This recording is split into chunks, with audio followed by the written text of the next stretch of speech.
Hello, good morning, and welcome to another episode of Rando Rob. My name is Rob, and on this show, I pick random things from my collection of collections and show them off to the world. This is formerly a show that I used to release for my Patreon subscribers, but now I am just uploading them for the general public to YouTube. So you can catch new episodes of Rando Rob once a week, every Monday on YouTube. You could just go to youtube.com/Rob O'Hara and find these videos. Or if you prefer the audio version, you could go to podcast.robohara.com and you will see Rando Rob being uploaded there as well. It's also on iTunes or any other places that suck the feeds off of iTunes and then pretend like it's their feeds. Such an annoying thing. I see my podcast all the time. It's like, pod listen thing, dilly. And it's like, hey, your podcast is on here. And you go, I didn't put my podcast on there. And they go, well, we did. And we add commercials to it. And you go, well, that doesn't seem right. But they say, we don't care. So what are you going to do? So anyway, on this episode of Rando Rob, I'm going to show you something that I just recently purchased a couple of weekends ago. To go with another item that I purchased a long time ago, and not a long time ago, a couple of years ago, and it all has to do with food, but more specifically, it has to do with food mascots. Now, I don't think younger kids today are as I don't know. I don't know that they're in connection with brands the way that when we grew up in the 80s, were connected to brands, and more specifically to brand mascots. I'm positive, if I were to ask either of my, I don't know how to describe the age of my children at this point. They're 17 and 21, so teenagers doesn't cover it anymore, but young adults, maybe young adults, it feels a little overshooting over the pay grade. But regardless, I'm positive if I asked my 17-year-old to name the three mascots from Rice Krispies, I don't think they would know that, or the mascots from the Count Chocula, like those cereals. I don't think they know those people, but as kids, I almost remember like commercials being serialized. Like I remember watching Fruity Pebbles cereal, and Fred and Barney would be up to something. Barney would be trying to steal his Fruity Pebbles, and there would be something funny. But some of the commercials, it was almost like a storyline. Like you would go, well, when's the next one coming out, And definitely I remember watching Captain Crunch commercials for breakfast cereal, and oh hoy matey, and you'd say, oh, what's Captain Crunch up to now? And then whatever was happening would relate to something new that was in the cereal box, like the new toy or something. So I just remember really enjoying mascots, especially for food, like food related mascots. And so there were a few mascots that were represented brands that I didn't like. As a kid, I did not like to eat my vegetables, but there was a brand of vegetables called Green Giant, and they had a mascot called the Jolly Green Giant. And I'm sure if you grew up in the 70s or 80s, you remember ho, ho, ho. That was his slogan, ho, ho, ho, Green Giant. And there was this big Green Giant. And then I guess in the early days, he was the Green Giant, but he kind of had this stern look to his face. And so over time, they added a smile to his face. They lightened him up a little bit. They kind of changed his look, and he became the Jolly Green Giant. And so the Jolly Green Giant has been the spokesman for Green Giant vegetables for many, many, many decades. I think 50s or earlier. I think that's when they updated them. So it's been a long time. But I don't think children necessarily related to the green giant. I think in general, when I was a kid, if I saw a large green giant, I wasn't like, that's cute. I would be like, that's terrifying. I'm going to get killed by a green giant. Eat vegetables or die was, I think, what they were trying to convey. And so, right around the time I was born in the early 70s, they gave the Jolly Green Giant a sidekick, and he is the little green sprout. So I'm sure you know the little green sprout. He is the smaller, cuter sidekick that stands by the Jolly Green Giant. So he looks like the Jolly Green Giant, except for he's, childlike. And he's very cute. And so I have, believe it or not, two little green sprout figures, and one is the one that I got the weekend before last. So I'm going to show you this guy. This is kind of that, I don't know exactly how to describe this, other than I have a couple of toys like this and I immediately think this is designed to be in a bathtub. That's what I think of when I feel this texture. But this is the little green sprout that I just got. His head rotates, as you can see clearly. His head would spin, but I don't know that that would be enough to call this an interesting toy. Like, I don't think you'd say, boy, I really want to play with that little green sprout guy, the one that just the head turns. I also would associate this, the build material, like the way this is built, it feels like a squeaky toy or possibly a dog chew toy.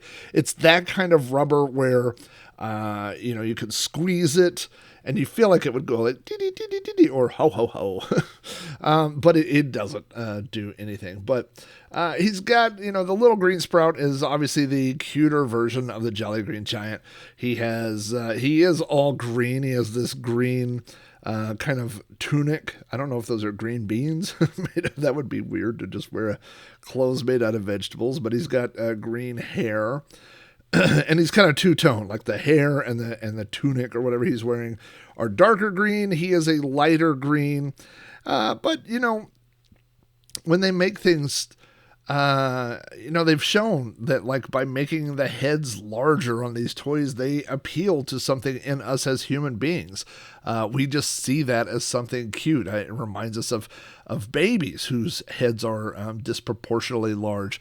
But you can see that he has quite a large head, and he's got this little smile on his eyes, and he's got one hand out, and I don't know if he's presenting something or just waving, or just saying, hey, come try the green beans, try the peas. They're not so bad. You're not going to die by having a vegetable, which is what I was convinced when I was a child. So anyway, I found this. It was $5 at a antique mall. I think if I were just walking down the street and someone said, hey, would you give me $5 for this? Like if I was at a garage sale and this was $5 and there were a lot of things, I would say, that's not worth $5. I wouldn't pay $5 for that. But sometimes you go to an antique mall or a garage sale or something, or a thrift store, and you just have it in your head. You're like, man, I want to buy something. And you're looking and looking. And so then when you see, like, it's slim pickings and you see something, you go, yeah, I'll take that. You know what I mean? So I think it was more that kind of purchase. But the other reason, when I saw it and I was like, you know what, that will go great with the other little green sprout that I have. Like, why would I only have one? That's right, I have two. Now, this one is a pop vinyl. And I always say pop vinyl, but it's the Pop's little figure. And they did a line of food mascots. Now, this one says Green Giant across the top, but obviously it's not Green Giant, but it is from the Green Giant collection. And then on the bottom, it says Sprout, vinyl figurine. Oh, I see. It's in Spanish and then it's in English. Okay, why does it say it twice? Why is it spelled wrong once? Of course, all the pop vinyl figures are numbered, and this is number 43, I guess, in this line of, I think, of all the mascots. And you can see that there are, on the back, it shows that there are two, and they're very similar. One says Green Giant and one says Sprout. And the Green Giant one is slightly larger than Sprout, and when he smiles, you can. I don't know why one says. It says Green Giant is number 42 and Sprout is number 43. And this is definitely, I mean, it's numbered, it's 43, so this is Sprout. But the other one still looks a lot like Sprout. I don't know, but he's in the different pose. So the Jolly Green Giant always would stand with his hands on his hips, you know. I guess just because they look so, because they're all shrunken, he doesn't look that much larger than Sprout would look, but that's what we've got here. So if you look on the back, you can see that there's the number 42, the Green Giant, which I'm showing there, number 43, and you can see that on the one that's 42, which is the Jolly Green Giant, he has a smile. You can kind of see his teeth. But then on 43 on Sprout, he's just smiling and there's no teeth. And he is slightly smaller than the Green Giant. So, but what's odd is on mine, I could definitely see his teeth. So it's just a rare variant. All right. Oh no, I can see his teeth. It's just much smaller. So he does, but he has a cute little smile there. So when I saw, you know, the thing about pop vinyls is they've done an excellent job of making you what they tie into is that thing that collectors have, which is I want to collect them all, right? So like I remember at the very beginning, I saw the Golden Girls for sale somewhere, but it was only like 2 of them, and I thought, why would you have 2 of the Golden Girls? I wouldn't. I would, if I were gonna have one, I would have all 4. I mean, unless, you know, Blanche is your absolute favorite or something, which, you know, not judging, but for me, I gotta have all 4, you know.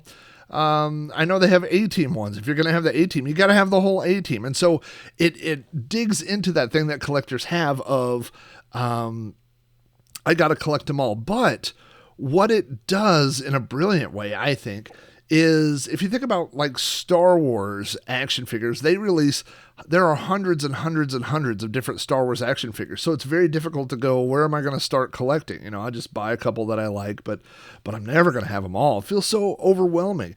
But when you see the Golden Girls, you go, well, there's only 4 of them. It's very easy. It's a very finite number that our brains could deal with. We could go, I know how to count to 4. I could buy 4 of something, you know?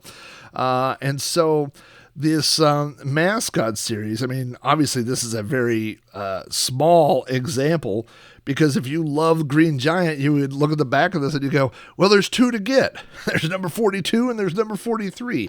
And that's what I want. Now, the mascot series is there's something at it that just, it's hard. It's like a nostalgia you can taste, if that makes sense. Like when I see them, I'm like, oh, it's so delicious for some reason to see the little pop version of the Kool-Aid Man, or of Tony the Tiger, or of the Otter Pops, or whatever they have. They have all those, and they have many other ones. And so now, obviously, the dangerous part is knowing that this is 42 and 43, that this one is specifically 43, that there are a lot in that line. And so collecting them all is probably not for me. Now, I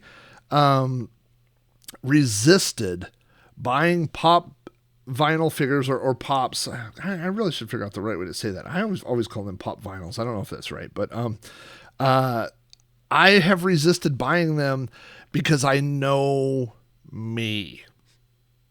And I know that I will never stop if I start buying these. I can throw all this stuff, if you're watching the video, all this stuff on all these shelves behind me, I can throw it all away and replace it all with these pops. Whoever came with the idea, the line, made some really, really smart decisions that prey, is that the right word? Prey on the psychology of collectors, because they are easily stackable. You can leave them in this box, but you can see them in the box, so you could display it without having to open it. So that's a key thing, right? But like Star Wars action figures, if you leave them on the bubble thing, you're going to hang them on the wall or something. It's difficult to display a lot of them, together. But these are small and stackable, so you can stack them up. And again, you have this see-through window, so you can see both the front and the side of the figure that's in there. You can also take it out of the box without destroying the packaging. You could display them and keep the packaging if you want. These are all things that collectors struggle with in their brains, including me. So now, as I mentioned, it's tough for me to, a lot of times I contradict myself. So I'm telling you that I don't collect pop vinyls while I'm holding a pop vinyl in my hand. And I have about half a dozen pop vinyls, maybe less than 10 for sure. And only a very small handful that are unopened. The rest of them are ones that I found at garage sales or, just here and there or whatever. But I was in a antique mall in Tulsa, so a couple hours away, and I was out shopping, and I found a booth that had a few random pop vinyls, and it was just like what I said. Like, it would be one guy from the A-Team, it would be one guy from a movie, and just I didn't want to do that.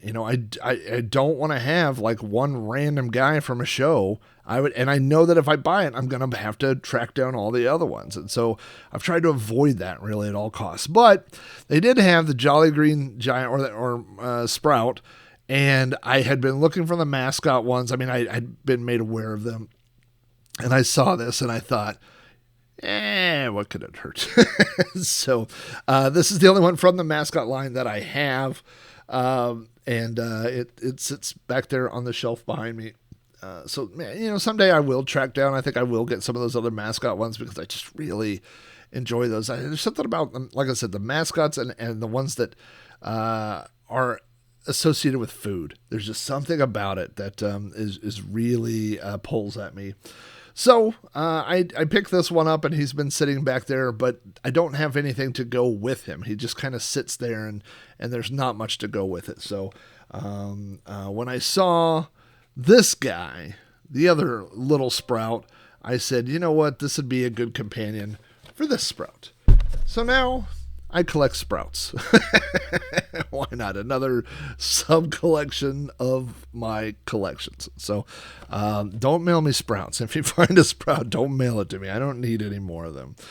2 is enough. So anyway, yeah, I've said everything. You know where to find the show. You can find the Patreon, the behind-the-scenes stuff over at patreon.com/Rob O'Hara.